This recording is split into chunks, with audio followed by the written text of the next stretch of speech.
Hello friends, स्वागत है आप सभी का देव अकेडमी पर। इस वीडियो पर हम लोग डिस्कस करेंगे कि किस तरह से आप सी टेट एग्ज़ाम जो है आप फर्स्ट अटेम्प्ट में पास कर सकते हैं। और आज हम इस वीडियो पर एक क्लियर स्ट्रेटजी को देखेंगे। तो यहाँ पर देख सकते हैं कि मैंने एक आपका लिया हुआ है पूरा स्ट्रेटजी को, और आपका जो नोटिफिकेशन जो पूरा आपका निकल चुका है और आपका फॉर्म भरना भी आपका शुरू हो चुका है। तो अभी हम लोग देखेंगे इसका डिटेल स्ट्रेटजी कि किस तरह से आप सी टेट को फर्स्ट अटेम्प्ट में आप क्लियर कर सकते हैं।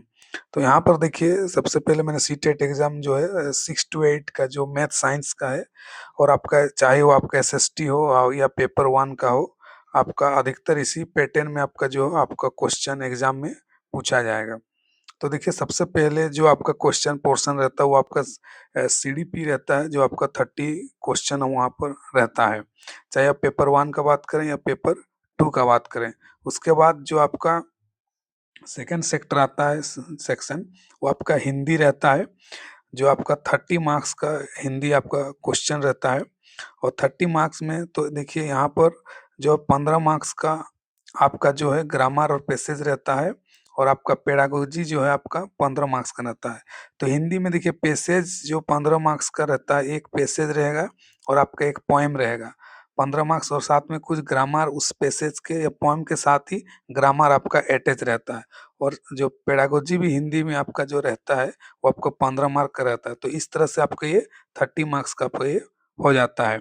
उसके बाद जो इंग्लिश भी इसी तरह का आपका होता है, आपका पैसेज यहाँ पर रहेगा और पोएम, और साथ में आपका पेडागोजी आपका जो 15 मार्क्स का रहेगा। तो ये आपका हिंदी में भी आपका ये 30 मार्क्स का आपका जो है क्वेश्चन आपका रहता है। उसके बाद जो कैंडिडेट 6 to 8 मैथ साइंस लेते हैं उनके लिए यहाँ पर देख सकते हैं कि मैथ्स में आपका 30 जो मार्क्स का रहता है। मैथ्स क्वेश्चन जो आपका 15 मार्क्स का मैथ्स का क्वेश्चन है, और मैथ में जो आपका पेडागोजी होता है वो आपका 15 मार्क्स का पेडागोजी क्वेश्चन रहता है। तो अगर हम बोलें कि मैथ को जो बनाने का, सॉल्व करने का जो क्वेश्चन रहता है, वो आपका सिर्फ जो है 15 जो मार्क्स का आपका ये क्वेश्चन रहता है। उसके बाद साइंस में अगर बात करें तो साइंस में भी आपका 30 मार्क्स का क्वेश्चन रहता है, 30 मार्क्स का। और उसमें साइंस जो है 15 मार्क्स का आपका साइंस रहता है, जो आपका एनसीईआरटी। अगर आप 9 और 10 का एनसीईआरटी को अच्छा से पढ़ लेते हैं तो आपको साइंस का जो 15 मार्क्स का क्वेश्चन है वो आपका पूरा अटेम्प्ट हो जाएगा और आपका क्वेश्चन मिस नहीं होगा। और साइंस में आपका जो पेडागोजी में भी आपका 15 मार्क्स का रहता है, जिस पर कॉन्सेप्ट बेस्ड क्वेश्चन पूछा जाता है, एप्लीकेशन बेस्ड। तो ये पेडागोजी आपका 15 मार्क्स का आपका क्वेश्चन रहता है।